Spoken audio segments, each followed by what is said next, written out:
다 같이 일어나셔서 하나님의 말씀 한 목소리로 읽겠습니다. 이사야서 25장 1절에서 12절까지의 말씀입니다. 구약성경 993페이지입니다. 1절에서 5절까지만 읽겠습니다. 1절에서 5절 말씀을 다 같이 읽겠습니다. 여호와여, 주는 나의 하나님이시라. 내가 주를 높이고 주의 이름을 찬송하오리니 주는 기사를 옛적의 정하신 뜻대로 성실함과 진실함으로 행하셨음이라. 주께서 성읍으로 무더기를 이루시며 견고한 성읍으로 황무케 하시며 외인의 궁성으로 성읍이 되지 못하게 하사 영영이 건설되지 못하게 하셨으므로 강한 민족이 주를 영화롭게 하며 포악한 나라들의 성읍이 주를 경외하리이다. 주는 포악자의 기세가 성벽을 충돌하는 폭풍과 같을 때에 빈궁한 자의 보장이시며 환난당한 빈핍한 자의 보장이시며 폭풍 중에 피난처시며 폭양을 피하는 그늘이 되셨사오니 마른 땅에 폭양을 제함같이 주께서 외인의 호날을 그치게 하시며 폭양을 구름으로 가리움같이 포악한 자의 노래를 낮추시리이다. 아멘. 앞장인 24장에 이어서 오늘의 본문에는 하나님께 대한 찬양이 이어지고 있습니다. 태초의 혼돈과 공허로 되돌아간 듯 온 세상의 도시들은 파멸되었습니다. 그러나 그것과는 대조적으로 시온성에서는 큰 잔치가 벌어집니다. 이사야 선지는 타락한 성읍을 멸하시고 의인을 보호하시는 하나님을 찬양합니다. 그의 찬양은 1절의 여호와여, 주는 나의 하나님이시라 하는 고백으로 시작합니다. 이것은 마치 이스라엘 백성을 이끌고 출애굽한 모세가 출애굽기 15장에서 노래하며 했던 고백과도 같습니다. 이어지는 주는 기사를 행하셨음이라 라는 말로서 출애굽 때에 하나님께서 큰 기사를 행하신 것을 돌아보게 합니다. 변함이 없으신 하나님께서는 성실함과 진실함으로 자신의 뜻을 이루어 가십니다. 2절에서 원수의 성읍인 견고한 성읍과 13장부터 23장에 나오는 모든 열국의 궁궐을 가리키는 외인의 궁정은 무너집니다. 그 결과가 3절에 나타나는데 심판 이후에 이방 국가들이 하나님께로 돌아올 것입니다. 이것은 신약시대에 이방인의 구원으로 성취됩니다. 4절에 나오는 폭풍과 폭염의 위협 아래에서 생명을 위협받고 있는 빈궁한 자와 빈핍한 자는 하나님의 자녀인 이스라엘의 또 다른 명칭이라고 볼 수 있습니다. 그들의 피난처가 되셔서 보호하시는 하나님께서는 5절에서와 같이 폭염과 열기 같은 외인들의 환호, 곧 이방인들의 환호를 잠잠케 하십니다. 6절에서 8절은 심판이 끝난 후 구원의 잔치가 시작됨을 알리고 있습니다. 풍성하고 맛있는 음식을 마음껏 먹을 수 있는 잔치는 하나님 나라의 성격을 잘 나타냅니다. 이 잔치에는 최고의 음식인 기름진 것이 제공됩니다. 앞장에서 포도주는 떨어졌고 포도나무는 말랐는데도 이 잔치에서는 가장 좋은 포도주를 하나님께서 친히 베푸십니다. 이스라엘뿐만 아니라 이방인들도 이 잔치에 부름받고 있습니다. 열방 중에서 택하신 자를 불러 모으신 하나님께서는 그들에게서 가리워진 면바, 곧 하나님의 계시를 이해하지 못하도록 하던 마음을 가리는 수건을 없애실 것입니다. 그리하면 사람들은 마치 얼굴을 마주보는 것처럼 주님의 영광을 보게 되며 그날에 하나님을 아는 지식이 온 땅에 충만하게 될 것입니다. 그날에는 모든 악과 죄가 사라지며 오직 영원한 기쁨과 찬양만이 계속됩니다. 더 이상 사망과 애통과 수치가 없을 것입니다. 구절이 말해주듯이 하나님의 구원의 약속을 의지하고 기다리던 사람들에게 하나님께서 응답하십니다. 그들은 주님의 구원을 기다렸고 이제 구원이 나타났습니다. 따라서 그들은 주님의 구원을 맛본 것만으로도 기뻐하고 즐거워합니다. 우리가 그를 기다렸으니 라는 표현에서 기다림은 곧 믿음을 가리킵니다. 우리가 그를 기다렸으니 라는 표현은 하나님의 백성이 고난과 어려움 속에서도 구원이 온전히 이루어질 날을 기다리며 살고 있음을, 그리고 그날이 반드시 올 것을 믿으며 살고 있음을 나타냅니다. 10절부터 12절에서 하나님의 백성의 대표적인 원수인 모압의 멸망이 선언됩니다. 모압은 하나님의 구원 역사를 거스르는 열국에 대한 상징으로서 주님의 구원의 잔치에서 제외될 것입니다. 이사야 선지는 9절에 나타난 하나님의 백성의 찬양과 10절부터 12절에 나타난 모압의 멸망을 대조함으로써 여호와의 날에 베풀어질 심판과 구원의 양면을 드러내고 있습니다. 여호와의 날은 언약 백성들에게는 위로와 구원의 날이지만 교만한 자들에게는 파멸과 심판의 날입니다. 오늘의 본문에서 심판 후에 베풀어진 구원의 잔치에는 이스라엘 백성뿐만 아니라 이방인들도 초대됩니다. 구원은 이스라엘 백성이나 이방인이나 할 것 없이 오직 믿음으로만 받는 것입니다. 하나님께서는 하나님의 구원의 약속을 의지하고 기다리는 사람들에게 고난과 어려움 속에서도 구원이 온전히 이루어질 날이 반드시 올 것을 기다리며 살아갈 수 있는 믿음을 은혜로 허락하셨습니다. 오늘 우리가 살펴볼 것은 바로 이 믿음에 대한 것입니다. 믿음이란 무엇입니까? 믿음이란 1차적으로 신념이라기보다는 신뢰이며 추상적인 지식이라기보다는 인격적인 관계의 문제라고 정의해 볼 수 있습니다. 즉, 믿음은 사실에 대한 확신이라기보다는 인격에 대한 신뢰입니다. 인격적인 관계란 서로 간에 자발적인 결정을 할 수 있으며 그 결정에 따른 반응과 행동을 기대할 수 있는 관계를 말합니다. 그래서 믿음이란 그러한 인격을 갖춘 당사자들 사이에 존재하는 것입니다. 성경은 믿음을 어떻게 정의하는지 한번 찾아보겠습니다. 히브리서 11장 1절 말씀입니다. 믿음은 바라는 것들의 실상이요 보지 못하는 것들의 증거니. 믿음이란 앞으로 소유하게 되리라고 약속된 것들을 현재 소유하는 것과 다름이 없이 여기는 것이라고 합니다. 그러므로 하나님께서 약속하신 것들은 믿음으로 말미암아 우리가 이미 소유한 것이라고 할 수 있습니다. 한 가지 여기서 분명히 해야 할 것은 우리가 원하는 것이 아니라 하나님께서 원하시는 것을 믿는 것이 믿음이라는 사실입니다. 그리고 믿음의 완성은 우리가 얼마나 간절히 그것이 이루어지기를 원하느냐에 달린 것이 아니라 하나님께서 얼마나 믿을 만한 분인가에 달려 있다는 것입니다. 우리는 살면서 많은 약속을 하게 됩니다. 그 약속들은 지켜지기도 하지만 우리에 의해서든 상대방에 의해서든 깨어지기도 합니다. 우리가 아무리 약속을 지키려고 노력을 해도 상대방이 그렇지 않으면 아무 소용이 없습니다. 어찌 보면 약속의 이행은 우리 자신의 바람이나 노력보다는 상대방의 의지에 달려 있다고도 말할 수 있겠습니다.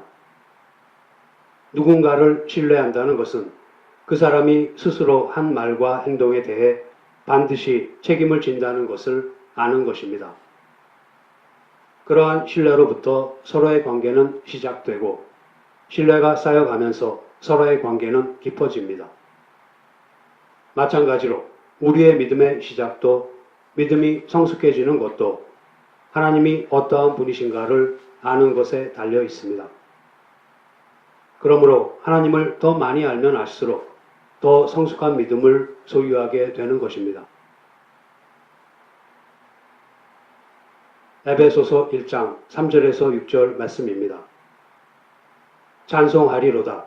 하나님 곧 우리 주 예수 그리스도의 아버지께서 그리스도 안에서 하늘에 속한 모든 신령한 복으로 우리에게 복 주시되 곧 창세 전에 그리스도 안에서 우리를 택하사 우리로 사랑 안에서 그 앞에 거룩하고 흠이 없게 하시려고 그 기쁘신 뜻대로 우리를 예정하사 예수 그리스도로 말미암아 자기의 아들들이 되게 하셨으니 이는 그의 사랑하시는 자 안에서 우리에게 거저 주시는 바 그의 은혜의 영광을 찬미하게 하려는 것이라. 만물의 근원인 하나님께서는 창조하실 때 지으실 만물의 내용과 그 순서와 또 실제 집행과 그 후의 진행 과정을 다 미리 생각하시고 정하셨습니다. 따라서 하나님께서 작정하시고 의도하신 것은 이미 이루어진 것과 다름이 없습니다. 이러하신 하나님을 알기에 우리는 믿음은 바라는 것들의 실상이요 보지 못하는 것들의 증거니라고 고백할 수 있는 것입니다. 믿음은 하나님께서 우리의 죽은 영혼을 살리시는 것으로부터 시작됩니다. 스스로 하나님을 알지도 못하고 스스로 하나님을 더듬어 찾지도 못하는 우리를 찾아오신 하나님께서는 자신을 우리에게 나타내십니다. 그렇게 해서 우리의 죽었던 영혼이 눈을 뜨고 하나님을 인식하게 되는데 이것이 바로 구원입니다. 그 후에야 우리는 비로소 하나님에 대해 반응하게 됩니다. 이처럼 믿음은 하나님께서 은혜로 베푸시는 구원으로부터 시작되는 것입니다. 에베소서 2장 8절 너희가 그 은혜를 인하여 믿음으로 말미암아 구원을 얻었나니 이것이 너희에게서 난 것이 아니요 하나님의 선물이라는 말씀은 우리가 얻은 구원이 우리의 행위에서 난 것이 아니라 하나님의 은혜로 얻은 것이라는 사실을 설명합니다. 그런데 믿음으로 말미암아라는 구절 때문에 자칫 우리가 믿은 것이 근거가 되어 우리가 구원을 얻었다고 오해하기 쉽습니다. 우리는 반드시 원인이 있어야 결과가 있게 된다는 인과율의 법칙에 익숙해져 있습니다. 노력하는 자가 얻고 심는 자가 거두는 것이 합당해 보이는 이유가 바로 그것 때문입니다. 그러나 믿음의 법칙은 세상의 법칙과는 다릅니다.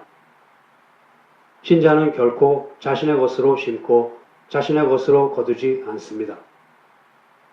신자의 삶은 하나님으로부터 시작되어 하나님과 함께하며 하나님으로 말미암아 결실을 맺게 됩니다.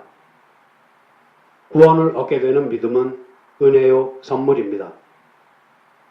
이 믿음은 우리 자신의 결단이나 선택에 의해 만들어낸 것이 아니며 우리의 자발적인 힘으로 성취할 수 있는 것도 아닙니다. 믿음은 하나님께서 예수 그리스도를 근거로 하셔서 조건 없이 주신 것입니다. 따라서 믿음은 인과율이 아닙니다. 우리가 원인이 될 만한 어떤 일을 하지 않았는데도 그 결과가 주어진 것입니다. 이처럼 구원을 이야기할 때 언급되는 믿음은 우리의 행위를 나타내는 것이 아니라 하나님의 은혜를 뜻합니다. 따라서 믿음으로 구원을 얻었다는 것은 곧 은혜로 구원을 얻었다는 것과 같은 말입니다. 이처럼 너희가 믿음으로 말미암아 구원을 얻었다 하는 말 대신에 너희가 은혜로 인해 구원을 얻었다 하면 그 뜻이 좀 더 분명해집니다. 그럼에도 불구하고 우리의 행위를 의미한다고 오해하기 쉬운 믿음이라는 말을 사용하는 이유는 무엇입니까? 하나님께서 굳이 믿음이라는 말을 사용하시는 것은 하나님과 우리의 관계가 단지 법적이거나 도덕적인 관계가 아니라 인격적인 관계라는 것을 강조하시려는 것입니다. 죄인인 우리를 불쌍히 여기신 하나님께서는 죄의 대가를 직접 우리에게 법적 또는 도덕적으로 묻지 않으시고 독생자 예수 그리스도의 죽음과 부활로 우리를 구원하셨습니다. 이처럼 예수 그리스도의 피로 우리의 죄를 덮으실 만큼 하나님께서 우리를 사랑하시는 것은 인격자이신 하나님께서 우리를 역시 인격자로 대하시기를 원하시기 때문입니다. 하나님의 인격적인 대접에, 즉 하나님의 사랑에 자발적으로 반응하고 순종하기를 원하시기 때문입니다. 그래서 굳이 인격자들 사이에서만 쓰이는 믿음이라는 표현을 사용하시는 것입니다. 우리가 인격적이신 하나님을 만나기가 쉽지 않은 것은 다름이 아니라 믿음에 대한 이해가 부족하기 때문이라고 하겠습니다.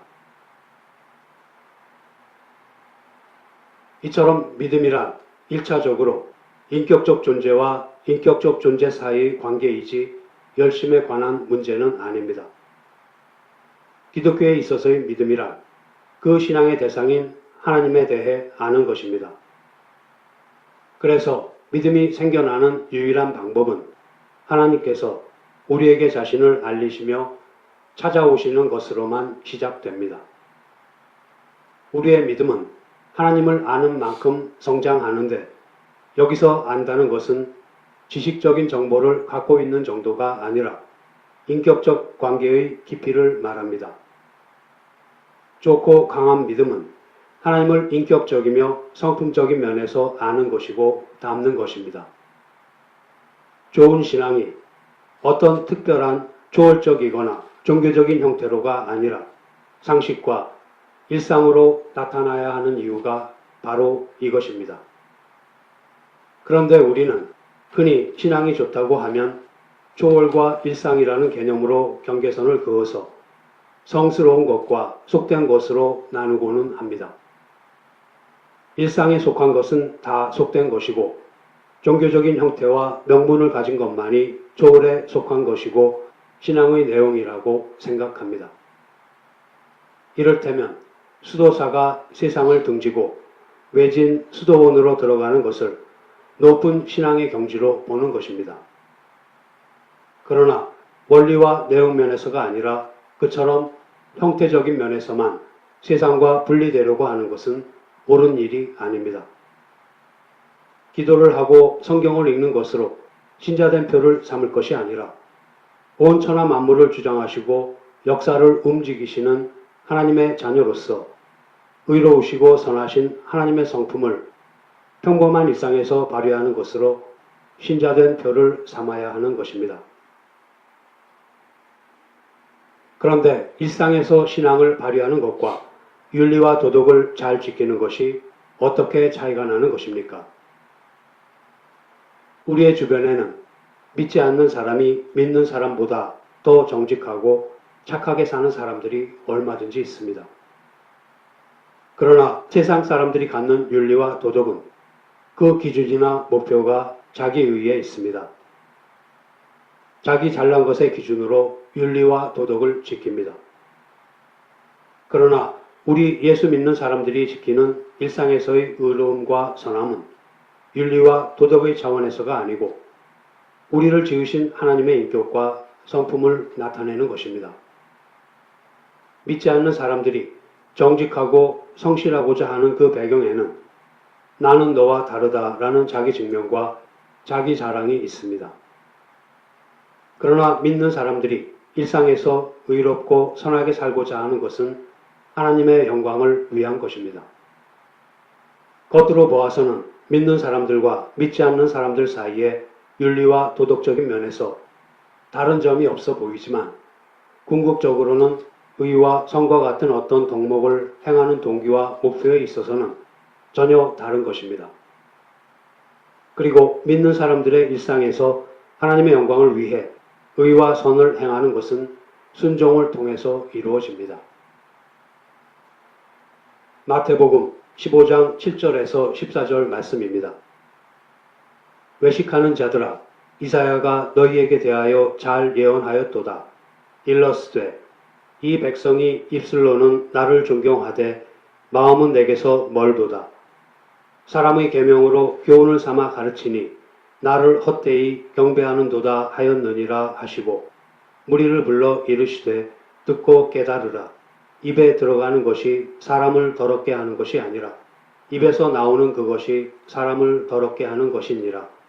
이에 제자들이 나와 가로되 바리새인들이 이 말씀을 듣고 걸림이 된 줄 아시나이까?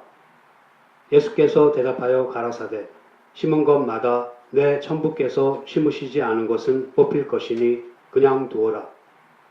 저희는 소경이 되어 소경을 인도하는 자로다. 만일 소경이 소경을 인도하면 둘이 다 구덩이에 빠지리라 하신대.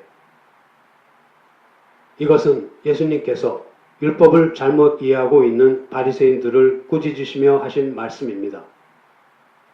우리가 율법을 지키는 것은 율법이 가지는 도덕성과 윤리성 때문만은 아닙니다.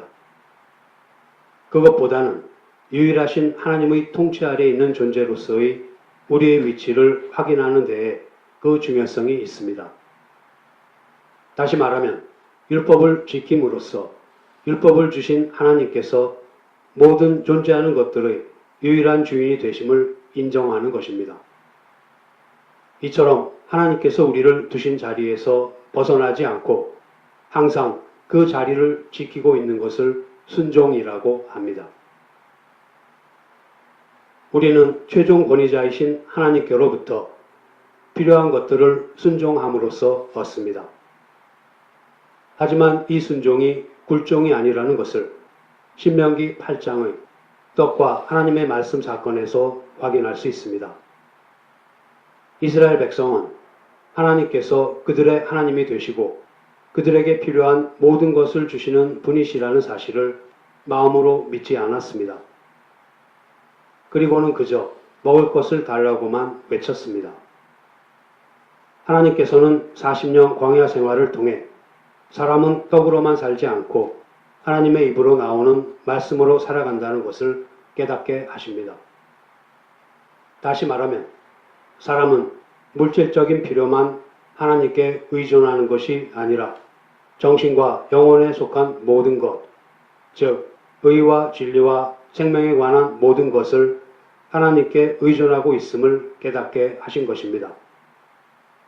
그 일을 하나님께서는 충분히 그렇게 하실 수 있으심에도 불구하고 강압적으로 하지 않으셨습니다. 40년 광야 생활 동안 오래 참으심으로써 이스라엘 백성으로 하여금 스스로 깨달아 하나님 앞에 항복하며 순종하게 하신 것입니다. 또한 우리는 예수님으로부터 순종을 배웁니다. 히브리서 5장 7절에서 10절은 이렇게 말하고 있습니다.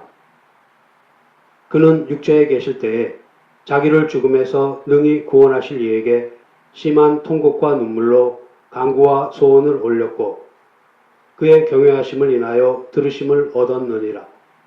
그가 아들이시라도 받으신 고난으로 순종함을 배워서 온전하게 되었은즉 자기를 순종하는 모든 자에게 영원한 구원의 근원이 되시고 하나님께 멜기세덱의 반차를 좇은 대제사장이라 칭하심을 받았느니라.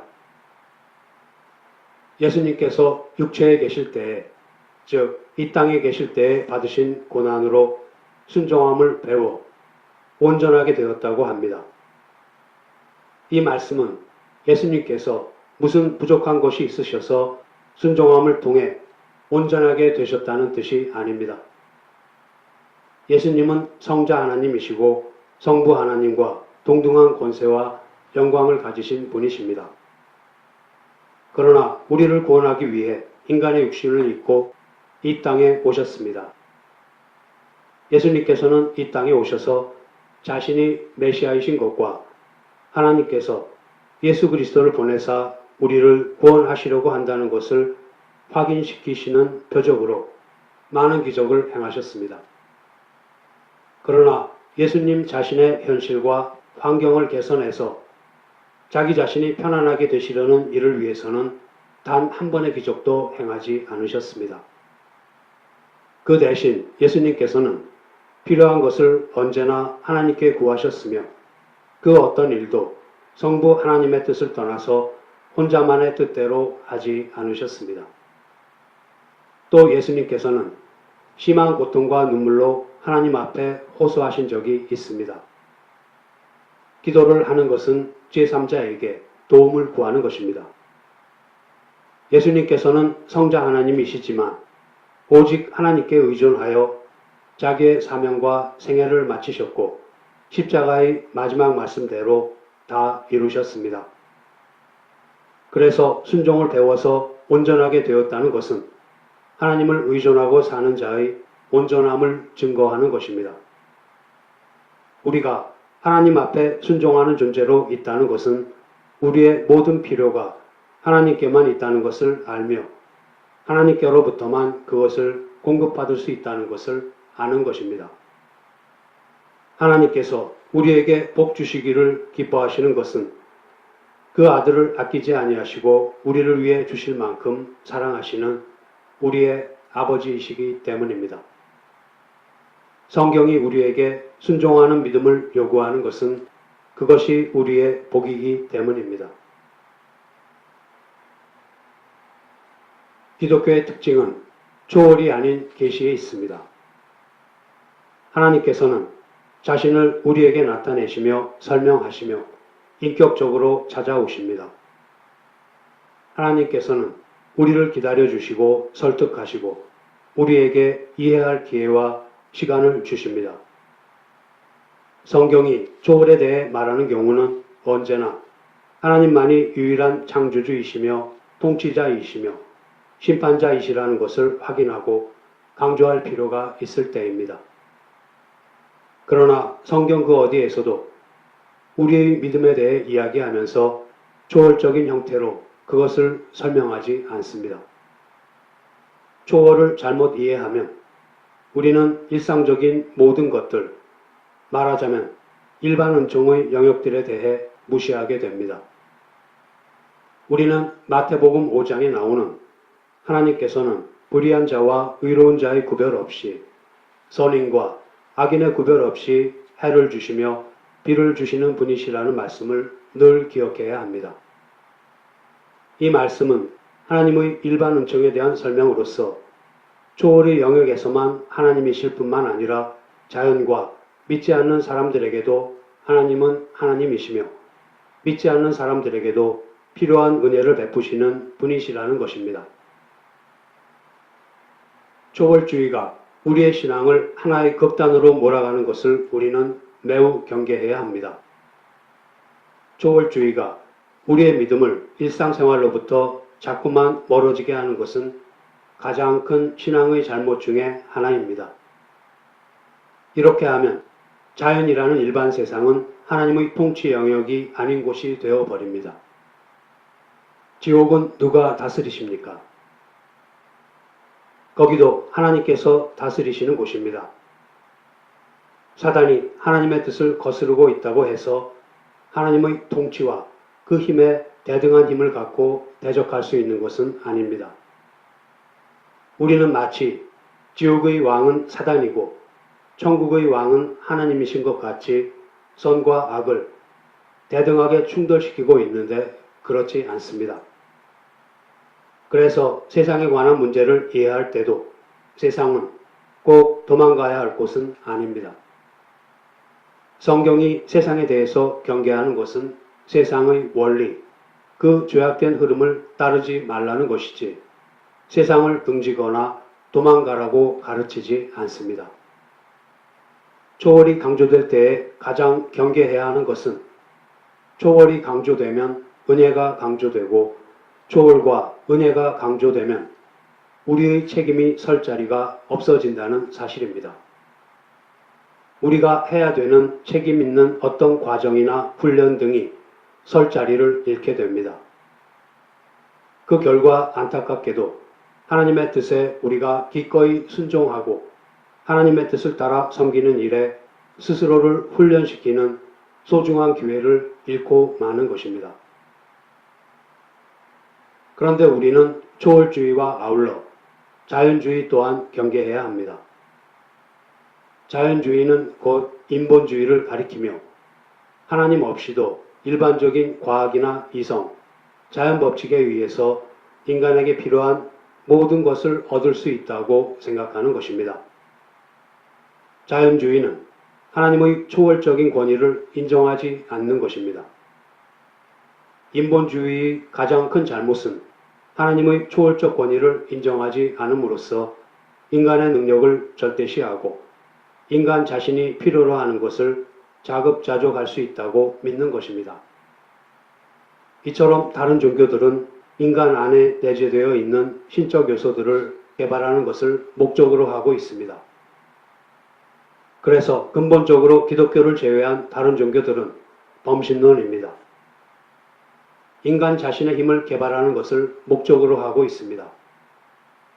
다른 종교들은 모두 다 득도하는 것이 목적입니다. 그러나 기독교는 그렇지 않습니다. 인격적인 하나님을 알고 닮으려고 애쓰며 하나님을 사랑하고 순종하려는 데에 초점을 맞추고 있습니다. 이것이 다른 것입니다. 우리는 모든 선한 것과 의로운 것들을 하나님으로부터만 은혜로 얻는다고 믿습니다. 하나님 외에 그 누구나 그 무엇도 진리와 생명과 영혼에 속한 것을 만들어낼 수도 줄 수도 없음을 알고 있습니다. 이것이 우리가 인본주의를 반대하며 경계하게 하는 근본적인 이유입니다. 그러나 하나님께서는 하나님만이 영혼과 생명과 진리의 근원이시다라는 사실을 우리에게 강제적으로 주입시키시지는 않으십니다. 하나님께서는 그것을 우리에게 가르치시고 설명하시며 납득시키십니다. 우리가 그것을 이해할 수 있는 충분한 시간을 주시고 기다려 주심으로써 우리의 것으로 만들게 하십니다. 하나님께서는 권위적인 면에서는 초월적이시지만 그 초월적인 권위로 우리를 단번에 변화시키시는 것이 아니라 우리 스스로 깨달아서 변화받게 하십니다. 그러므로 우리는 일반 은총의 영역, 즉 연습하고 훈련하는 과정과 거기에 따르는 책임을 소홀히 해서는 안 되는 것입니다. 만일 초월로만 기독교를 이해하면 우리는 은혜라는 이름으로 우리가 져야 할 모든 책임을 지지 않으려고 하기 쉽습니다. 성경은 원수를 사랑하라고 합니다. 그런데 원수를 사랑하는 것은 너무도 어렵다는 것을 우리 모두가 잘 알고 있습니다. 어떻게 하면 우리가 원수를 사랑할 수 있겠습니까? 기도하고 또 기도하면 되는 것입니까? 그렇지 않습니다. 물론 우리는 그렇게 할 수 있기를 기도해야 합니다. 그러나 기도만 해서는 안 되며 기도와 함께 그렇게 하기 위한 연습과 훈련을 해야 하는 것입니다. 자칫 우리는 좋은 믿음을 가지면 기꺼이 원수마저도 사랑할 수 있을 것이라고 생각하지만 우리의 현실은 그것과는 다릅니다. 자기 자신의 믿음이 더 이상 좋을 수 없다고 믿는 그 순간일지라도 미워하는 사람은 어디에선가 나타나기 마련입니다. 우리는 영원한 나라에서 변화된 몸으로 완전해질 때까지는 이러한 죄의 본성들과 불완전해서 겪는 어떤 약점들을 가지고 살 수밖에 없습니다. 그때까지는 경건의 연습을 게을리하지 말아야 하는 것입니다. 이제 말씀을 마치겠습니다. 하나님께서는 오늘의 본문에서 자신의 변치 않으시는 성품을 여실히 드러내셨습니다. 그리고 그에 대한 찬양을 받으셨습니다. 하나님께서는 오래전부터 계획하신 일들을 이루어 가셨고 모든 대적들을 물리치셨으며 열방을 다스리시는 일에서 절대 주권을 나타내셨습니다. 그리고 도움이 필요한 자들을 돌보시는 일도 잊지 않으셨습니다. 이에 대해 여호와여 주는 나의 하나님이시라 내가 주를 높이고 주의 이름을 찬송하오리니 하는 찬양을 받으시는 것은 당연하다고 하겠습니다. 또한 가장 좋은 것을 값없는 선물로 베푸시는 왕의 잔치에 이스라엘 백성뿐만 아니라 이방인도 초대하십니다. 이처럼 하나님께서는 하나님을 믿는 모든 사람들에게서 죄의 저주로 인한 사망을 제거하시고 영원한 생명을 주시는 하나님이십니다. 구원을 얻게 되는 믿음은 은혜이며 선물로서 하나님께서 예수 그리스도를 근거로 하셔서 조건 없이 주신 것입니다. 예수 그리스도의 피로 우리의 죄를 덮으실 만큼 하나님께서 우리를 사랑하시는 것은 인격자이신 하나님께서 우리를 역시 인격자로 대하시기를 원하기 때문입니다. 좋은 믿음은 어떤 특별한 초월적이거나 종교적인 형태로가 아니라 상식과 일상으로 나타나야 하는 것입니다. 세상 사람들이 윤리와 도덕을 잘 지키는 것은 자기 증명과 자기 자랑을 위한 것이지만 믿는 사람들이 일상에서 의와 선을 행하는 것은 하나님의 영광을 위한 것이며 그것은 순종을 통해 이루어집니다. 그런데 초월주의가 우리의 신앙을 한 극단으로 몰아가듯이 자연주의, 곧 인본주의 역시 우리의 신앙을 또 다른 극단으로 몰아가므로 두 가지 모두를 경계해야 합니다. 특히 우리는 우리의 신앙을 초월로만 몰고 가서 우리가 마땅히 해야 할 신앙의 연습과 훈련을 게을리하고 책임을 져버리는 잘못을 저지르지 말아야 할 것입니다. 성도 여러분, 인격자이신 하나님께서 우리 또한 인격자로 대하시기 위해 허락하신 믿음을 순종과 일상에서 의와 선을 행하는 것으로 이루어가는 저와 여러분이 되기를 소원합니다.